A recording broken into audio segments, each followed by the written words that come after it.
Welcome back to my channel. Khushi Tyagi classes. इस video में हम अपना कवर करने वाले हैं अपने 11th क्लास के बिजनेस स्टडीज़ का chapter number 1, that is nature and purpose of business.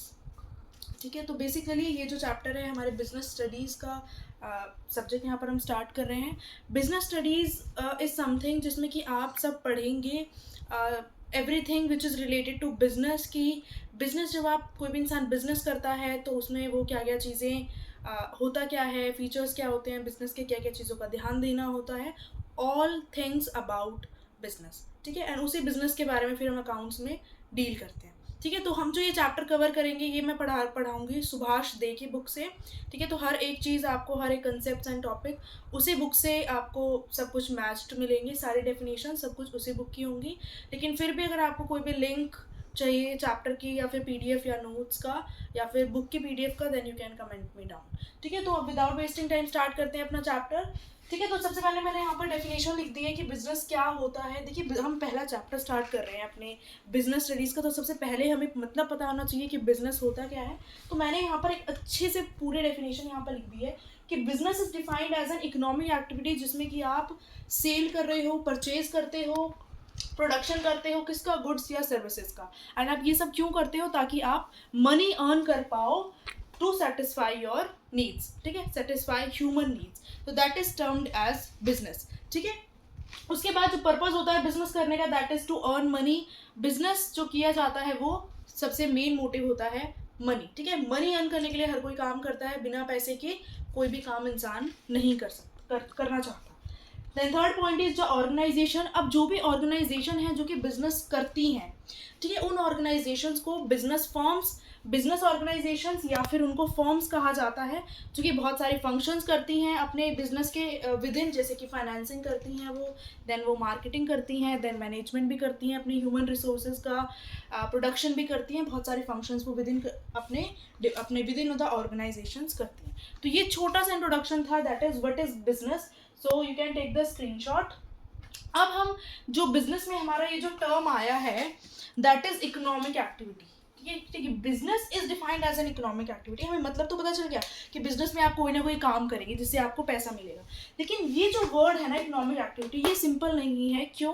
क्योंकि इससे जो है इन दो वर्ड का, इकोनॉमिक एक्टिविटी वर्ड का मतलब बच्चे नहीं समझ पाते। यहाँ पर इकोनॉमिक एक्टिविटी को आपको थोड़ा सा डिटेल में पढ़ना है। क्यों? क्योंकि इससे आपके क्वेश्चंस एग्जाम्स में पूछे जाते हैं। ठीक है, तो अब हम अपने फर्दर मूव करने से पहले हम पढ़ते हैं, थोड़ा सा जानते हैं कि इकोनॉमिक एक्टिविटीज़ क्या होती हैं। ठीक है, तो मैंने यहाँ पर अब लिख दिया है कि इकोनॉमिक एक्टिविटीज़ क्या होती हैं। ठीक है, तो ये जो अगर आपका जो है यूटीज़ वगैरह या कुछ इंटरनल अगर होंगे आपके, तो इस छोटे से टॉपिक से भी आपसे क्वेश्चन पूछे जाते हैं कि सबसे पहले तो आपको कुछ एक्टिविटीज़ दे देगा एंड आपसे पूछेगा कि आइडेंटिफाई करो कि which activity is economic activity and which activity is non economic activity. या फिर आपसे सिंपल क्वेश्चन पूछ सकता है कि differentiate between economic and non economic activity. ठीक है, तो मैं यहाँ पर आपको बताती हूँ। देखिए, जो ह्यूमन होते हैं, जो ह्यूमंस है वो किसी न किसी काम में इंडल्ज होते हैं। They are indulge in some kind of activity, जो कि वो अपनी लाइफ में वो करते हैं। क्यों? क्योंकि उन्हें अपनी नीड्स पूरी करनी है, बहुत सारे काम हैं। ठीक है, कोई भी इंसान अपनी पूरी लाइफ में खाली नहीं बैठ सकता। So the human is indulge in some type of activities. अब वो जो एक्टिविटीज़ में वो इन्वॉल्व है या फिर वो जो भी काम कर रहा है, उस एक्टिविटीज़ को हम यहाँ पर बाइफरकेट करते हैं into two, that is economic activity या फिर नॉन इकोनॉमिक एक्टिविटी। कि वो जो भी काम कर रहा है या तो वो इकोनॉमिक एक्टिविटी में आएगा या फिर वो नॉन इकोनॉमिक एक्टिविटीज़ में आएगा। मैं आपको सिंपल वर्ड्स में अगर मतलब समझाऊं कि इकोनॉमिक एक्टिविटी मतलब क्या होता है, नॉन इकोनॉमिक एक्टिविटी का मतलब क्या होता है, तो आप सबसे पहले नाम से समझ लें वर्ड का क्या मतलब है, देन आप अपने खुद से भी आप इनको आप कर सकते हैं। ठीक है, तो economic activity as the word suggest economic, that is economy. वो सारी एक्टिविटी जो कि कोई भी इंसान करता है और उससे इकोनॉमी पर फर्क पड़ता है, जैसे कि इकोनॉमी की ग्रोथ हो रही है, उससे इकोनॉमी की जीडीपी एक्सेलरेट हो रही है, इकोनॉमी पर एक पॉजिटिव इम्पैक्ट आ रहा है, तो दैट इज वो सारी एक्टिविटीज़ आती हैं इकोनॉमिक एक्टिविटीज़।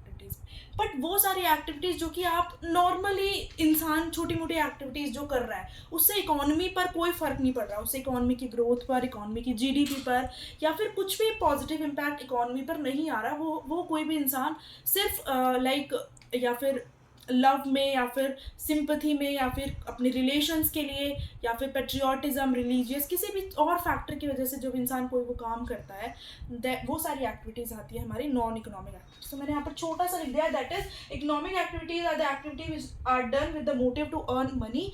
ठीक है, तो बेसिक जो हमारा डिफरेंस है ना इकोनॉमिक और नॉन इकोनॉमिक एक्टिविटीज़ का, वो है भी यही कि इकोनॉमिक एक्टिविटीज़ बेसिकली की जाती हैं ताकि आप पैसा अर्न कर पाओ, लेकिन नॉन इकोनॉमिक एक्टिविटीज़ में ऐसा नहीं होता कि आपको इसमें पैसा अर्न करना है। ये आप एक्टिविटीज़ करते हो या फिर लव में या फिर सिंपथी में, पेट्रियाटिज्म, रिलीजियस, सोशल, किसी भी और फैक्टर की वजह से, लेकिन इसमें आप मनी अर्न नहीं करते। तो दैट इज़ आपकी नॉन इकोनॉमिक एक्टिविटीज़। अब मैं यहाँ पर आपको नेक्स्ट पार्ट में आपको मैं यहाँ पर फटाफट से बाइफिकेशन यहाँ पर क्लासिफिकेशन लिख दूंगी। दैट इज़ अगर आपको क्वेश्चन आए पेपर में कि डिफरेंस बताएं कि इकोनॉमिक एक्टिविटी में नॉन इकोनॉमिक एक्टिविटी में डिफरेंस आ जाता है, तो सीधा आप वो 5 पॉइंट्स हैं डिफरेंसेस के, तो वो आप सीधे सीधे पेपर में लिख दें, तो उससे आपको समझ आ जाएगा। तो मैंने यहाँ पर बाइफिकेशंस लिख दिए कि इकोनॉमिक एक्टिविटीज़ और नॉन इकोनॉमिक एक्टिविटीज़ में क्या बाइफिकेशन होती है। सबसे पहले तो आप स्क्रीनशॉट ले लें, इसके बाद मैं आपको जल्दी जल्दी बता देती हूँ। तो देखिए, तो पहले डिफ्रेंसिएशन वही है, बेसिस मीनिंग।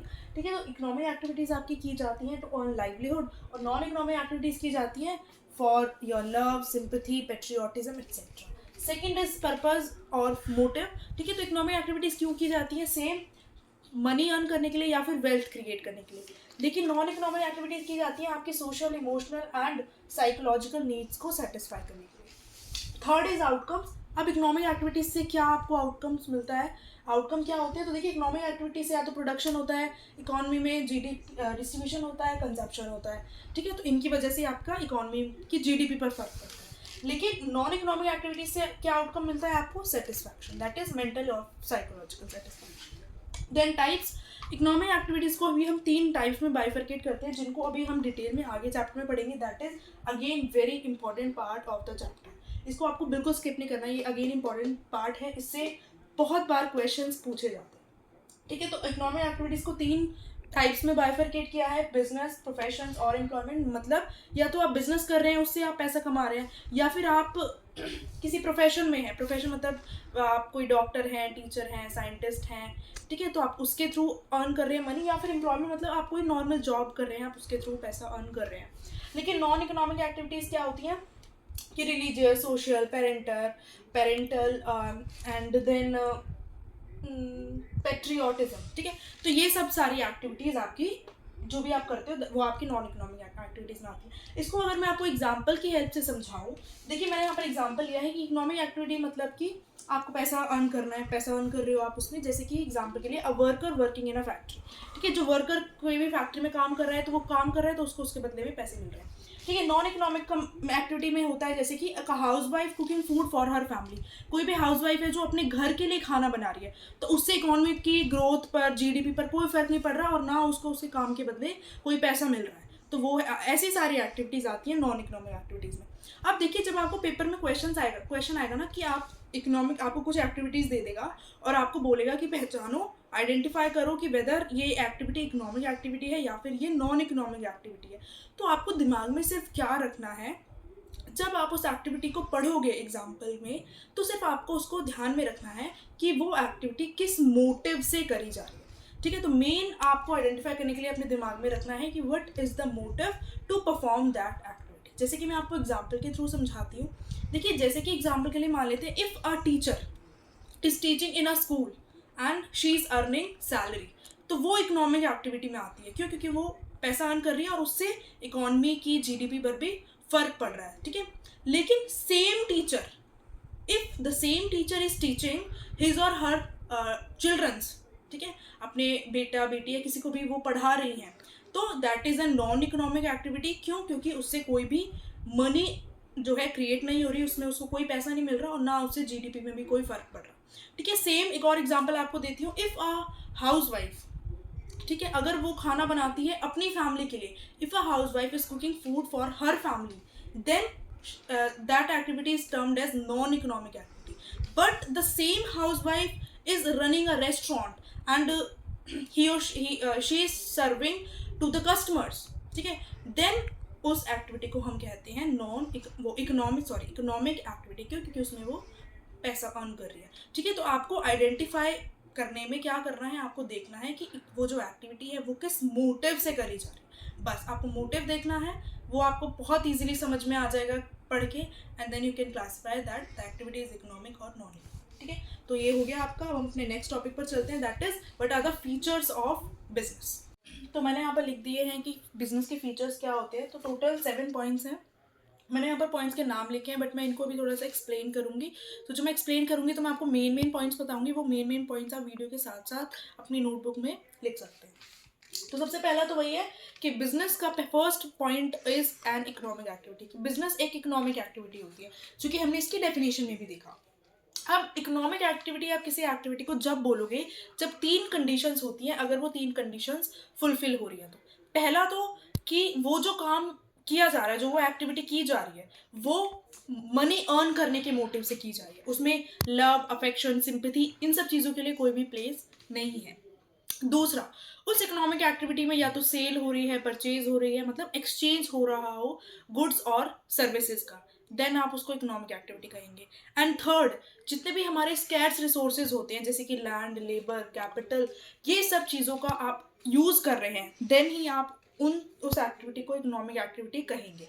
ठीक है, तो इकोनॉमिक एक्टिविटी के 3 आपके पॉइंट्स हैं कि economic activity, an activity is termed as economic activity if all the 3 conditions are satisfied. Second है हमारा प्रोडक्शन और प्रोक्योरमेंट्स ऑफ गुड्स और सर्विसेज। ठीक है, अब देखिए बिजनेस में क्या होगा, आप या तो कोई चीज़ बना रहे हैं, खुद प्रोडक्ट प्रोड्यूस कर रहे हैं, या फिर आप कोई चीज़ प्रोक्योर कर रहे हैं। प्रोक्योर मतलब बाहर से आप खरीद रहे हैं।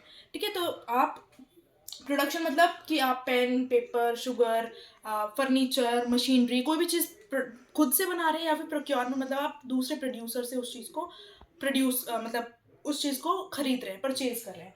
ठीक है, या फिर ऑफ गुड्स एंड सर्विसेज, और सर्विसेज में आता है जैसे कि मे बी आप कोई ट्रांसपोर्टेशन, कम्युनिकेशन, आप इस तरह की सर्विसेज कोई भी प्रोवाइड कर रहे हैं, तो आपकी वो बिजनेस में आती है। थर्ड इज सेल और exchange of goods and services. Same, third यहाँ पर क्या था, आप प्रोडक्शन कर रहे हो या फिर बना रहे हो या खरीद रहे हो, और इसमें क्या कर रहे हो, आप सेल और एक्सचेंज कर रहे हो। अब कोई भी गुड्स और सर्विसेज का जब आप सेल करते हो, आपने कुछ बनाया एंड देन आप you are selling the product in the society. ठीक है, ठीक है, उसके रिटर्न में आपको क्या मिल रहा है, पैसे मिल रहे हैं। ठीक है, और जो भी इंसान जो वो चीज़ खरीद रहा है उसको सेटिस्फैक्शन मिल रही है। ठीक है, तो गुड्स और सर्विसेज का एक्सचेंज होना, सेल होना for mutual satisfaction of needs. Fourth point is dealings in goods and services on a regular basis. देखिए इसका क्या मतलब है, यहाँ पर जो मेन पॉइंट है आपका इसमें ये है रेगुलर बेसिस। इस पॉइंट, अब रेगुलर बेसिस का मतलब क्या है, देखिए बिजनेस में जितनी भी ट्रांजैक्शंस होती हैं वो रेगुलर बेसिस पर होती हैं, मतलब बिजनेस में रेगुलरली काम होता है। ऐसा नहीं है कि आप सिंगल ट्रांजैक्शन को कह सकते हो कि you are doing a business. एक फॉर एग्जांपल मान लेते हैं कि मैं कोई ओल्ड न्यूज़पेपर, या फिर मेरी कोई ओल्ड स्कूटी है, या फिर कार है, या कुछ भी चीज़ है, मेरी नोटबुक है, बुक है, और मैं वो अपनी चीज़ किसी को बेच देती हूँ। ठीक है, मैंने अपनी कोई भी पुरानी चीज़, सेकेंड हैंड चीज़ मैंने किसी को सेल कर दी, एंड उसके बदले मे भी बेशक से मुझे पैसे भी मिले, और आप सपोज कर लो कि मुझे उस पर प्रॉफिट भी हुआ। ठीक है, लेकिन उस सिंगल ट्रांजैक्शन को मैं नहीं कह सकती that I am doing a business. No, single transactions are not termed as business. क्यों? क्योंकि बिजनेस में वो एक्टिविटीज आती हैं जो कि are done on a regular basis. ठीक है, तो आपकी वो सारी एक्टिविटी जो आप रेगुलर बेसिस पे करते हो तभी आप बोलते हो कि that you are doing a business, otherwise not. Fifth is profit earning. ठीक है, तो ये तो सबसे इंपॉर्टेंट है ही, बेसिक है कि बिजनेस क्यों किया जाता है। Motive is to earn profit. ठीक है, तो प्रॉफिट अर्न करने के मोटिव से बिजनेस किया जाता है। Six is uncertainty of returns. है यहाँ पर। देखिए अनसर्टेनिटी वर्ड का मतलब ये होता है कि आपको नहीं पता कि अभी मतलब लाइक आगे फ्यूचर में क्या होने वाला है, that you don't know what is going to happen in the future, that is the meaning of uncertainty. अब अनसर्टेनिटी ऑफ रिटर्न्स का मतलब आप जो बिजनेस कर रहे हो उसमें जो रिटर्न्स मिल रहे हैं आपको, मतलब जो रिवॉर्ड है या फिर आपको जो भी प्रॉफिट होंगे, आपको नहीं पता होंगे या नहीं होंगे, तो that is uncertainty of return. तो हमेशा कोई भी इन्वेस्टर है वो बिजनेस अपने अपने बिजनेस में इन्वेस्ट करता है। ठीक है, पैसे लगाता है। हमने पढ़ा भी है अकाउंट्स में कि जब हम किसी भी कंपनी की बैलेंस शीट बनाते हैं, प्रॉफिट एंड लॉस बनाते हैं, तो सबसे पहले क्या आता है, कैपिटल आती है। ठीक है, कि कैपिटल बिजनेस में कितना लगा, बिना कैपिटल के तो बिजनेस आप स्टार्ट नहीं कर सकते। ठीक है, तो लेकिन अब आप ये श्योर नहीं होते कि जितना पैसा आप लगा रहे हो या आप जितना चाहते हो उतना प्रॉफिट आपको मिल रहा है या नहीं मिल रहा, that is there is an always uncertainty of returns. Last point is element of risk. Business में हमेशा एक रिस्क होता है। क्यों? क्योंकि अगेन आपका जो बिजनेस है उसमें आप जितनी भी एक्टिविटीज कर रहे हो अनसर्टेन है। अनसर्टेन क्यों है? क्योंकि फ्यूचर अनसर्टेन है। ठीक है, हमें नहीं पता फ्यूचर में क्या होने वाला है। बहुत सारे चेंजेस हैं जो इकोनॉमी में होते रहते हैं। फॉर एग्जांपल मान लेते हैं कस्टमर की प्रेफरेंसेस चेंज हो गई, फैशन चेंज हो गया, कोई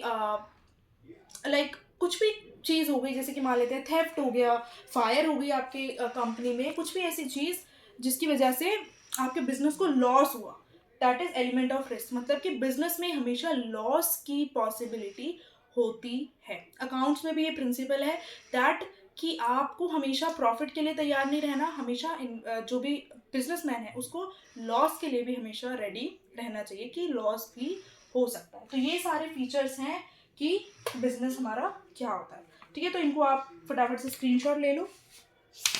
अब इसके बाद हम अपने नेक्स्ट टॉपिक पर चलते हैं, जो कि अभी हमने पढ़ा था ना कि इकोनॉमिक एक्टिविटीज 3 टाइप की होती हैं, बिजनेस, प्रोफेशन एंड एम्प्लॉयमेंट। तो उनको हम तीनों को थोड़ा सा डिटेल में जानेंगे और ये जो टॉपिक है ये बहुत इंपॉर्टेंट है, तो इसको आप बहुत अच्छे से सुने। तो फटाफट से अपने इसको इरेज करके अपने नेक्स्ट टॉपिक की तरफ। तो हमने जो अपनी इकोनॉमिक एक्टिविटीज़ देखी थी कि वो 3 तरह की होती हैं, बिजनेस, प्रोफेशन एंड एम्प्लॉयमेंट। उनको थोड़ा सा डिटेल में जानेंगे। तो बिजनेस क्या होता है, दोबारा से वही चीज़ पढ़नी है आपको। तो कि बिजनेस मतलब कि कोई भी इकोनॉमिक एक्टिविटी या फिर कोई ऑक्यूपेशन जिसमें कि जो लोग हैं वो रेगुलरली उन एक्टिविटीज़ में इंगेज्ड होते हैं जिसमें कि वो परचेज कर रहे हैं, प्रोडक्शन कर रहे हैं, सेल कर रहे हैं, ताकि वो प्रॉफिट्स अर्न कर पाएँ और साथ ही साथ ह्यूमन की नीड्स भी सेटिस्फाई हो पाए। ठीक है, ठीक है। तो मेन मोटिव जो बिजनेस में होता है, इसमें बिजनेस में जो लोग अर्न करते हैं वो अर्न करते हैं थ्रू प्रॉफिट्स। ठीक है। सेकंड है हमारा profession.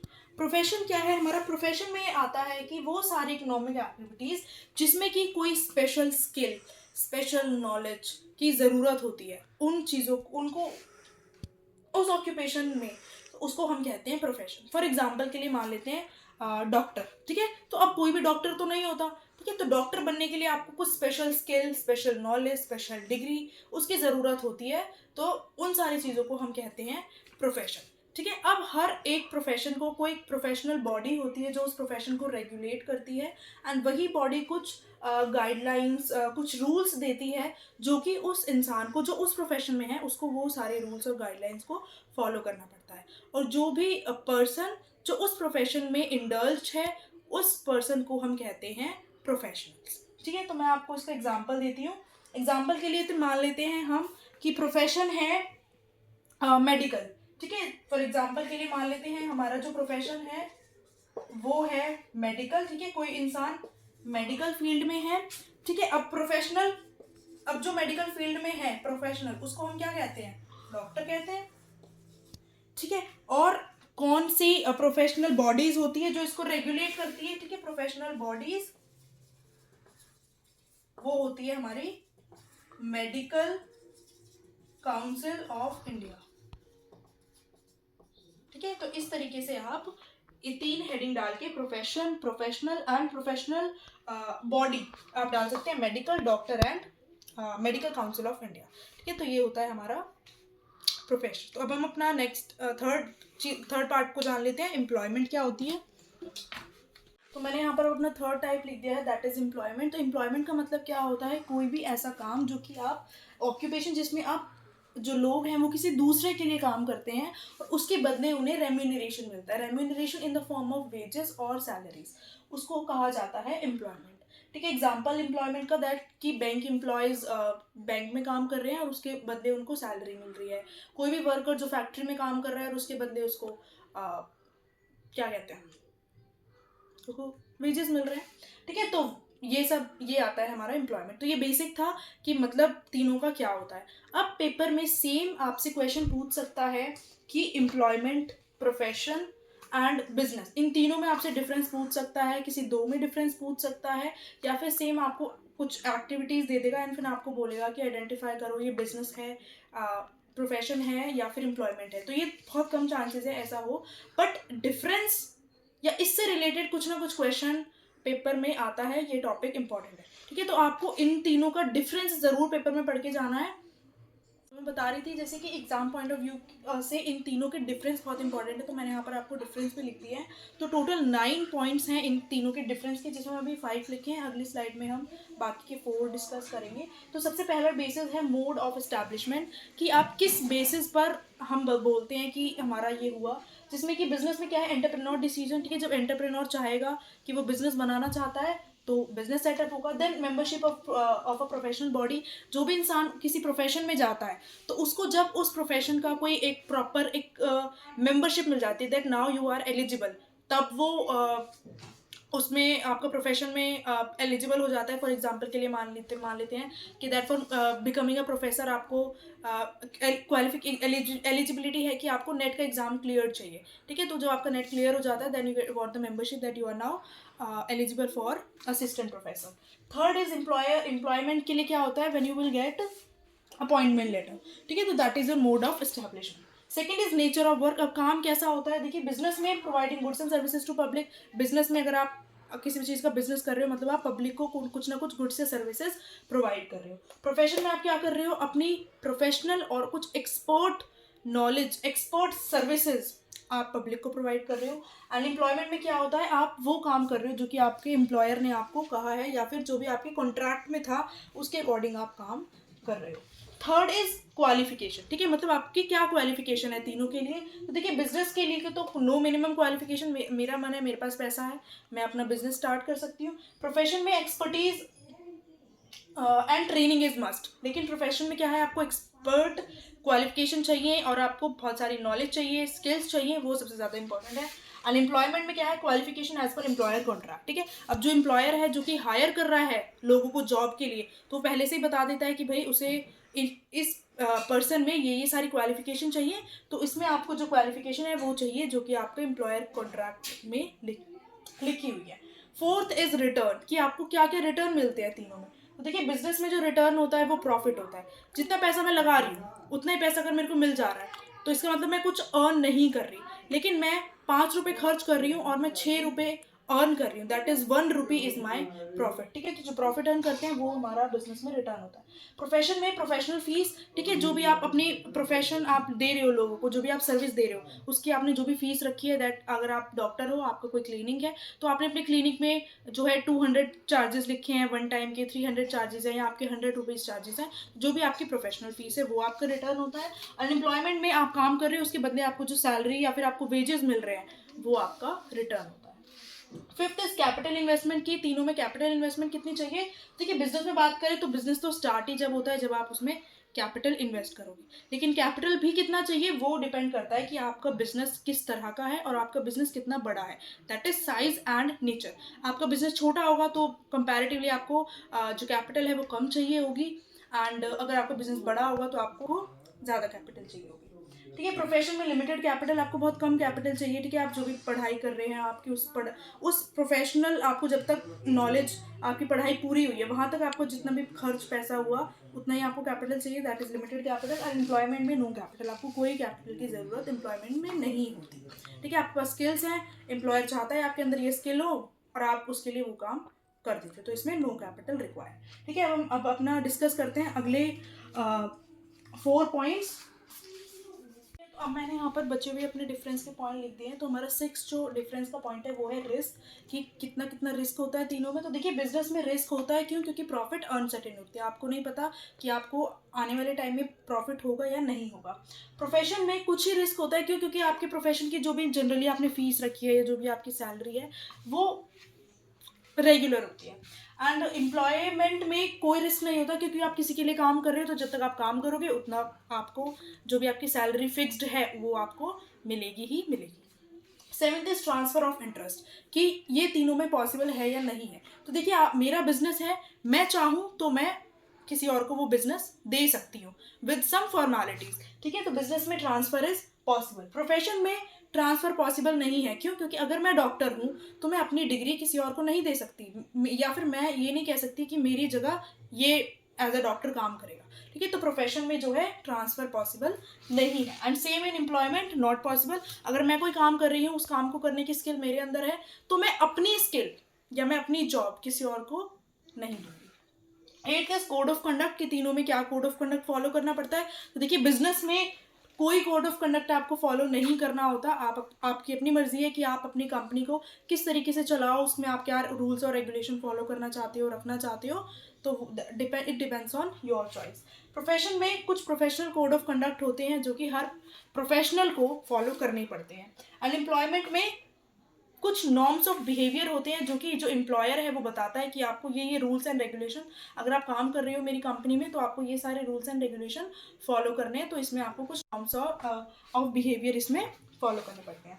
Ninth is main objective, ठीक है, तीनों का मेन ऑब्जेक्टिव क्या है। देखिए बिजनेस का तो मेन ऑब्जेक्टिव है टू अर्न प्रॉफिट, ठीक है, तो इसमें आप प्रॉफिट अर्न कर रहे हैं। प्रोफेशन का है प्रोवाइडिंग द सर्विसेज, प्रोफेशन आप क्यों बने हैं, डॉक्टर टीचर आप क्यों बने, ताकि आप कुछ सर्विसेज प्रोवाइड कर पाए। अनएम्प्लॉयमेंट में आप क्यों काम कर रहे हैं, टू अर्न इनकम, ताकि आप कुछ इनकम अर्न कर पाएँ, ताकि आप अपनी नीड्स को पूरा कर पाएँ, ठीक है। आप 10th पॉइंट में तीनों के एग्जाम्पल लिख सकते हैं। तो ये टोटल 10 पॉइंट्स हो गए आपके तीनों के बीच में डिफरेंस। अगर अब आपको बिजनेस और प्रोफेशन में पूछ रहे तो आप इन दोनों के पॉइंट्स लिख दें, इन दोनों में पूछ रहे तो इन दोनों के लिख दें, इन दोनों में पूछते अगर किसी भी दो में पूछते हैं तो आपको सेम पॉइंट्स लिखने हैं क्योंकि बेसिस सेम है, ठीक है। तो ये भी जो टॉपिक है वो एग्जाम पॉइंट ऑफ व्यू से इम्पॉर्टेंट है। तो इसके साथ हम अपना इस चैप्टर को, अभी आधा चैप्टर फिनिश हुआ है तो इस वीडियो में हम चैप्टर को यहीं तक कवर करेंगे, ठीक है। तो बाकी बचा हुआ चैप्टर के लिए आप पार्ट 2 देखेंगे, ठीक है। तो this is part 1 of your chapter जिसमें हम अपने कुछ टॉपिक्स कवर करें। तो अगर आपको मेरी वीडियो अच्छी लगी या फिर आप कोई भी इम्प्रूव चाहते हैं एंड अगर आप कोई भी नोट्स, पीडीएफ या आप किसी टॉपिक को और ज़्यादा डिटेल में पढ़ना चाहते हैं तो उसके लिए आप मुझे कमेंट करें। And if you like my video then you can like, comment and subscribe to my channel. Thank you for watching my video. Best luck.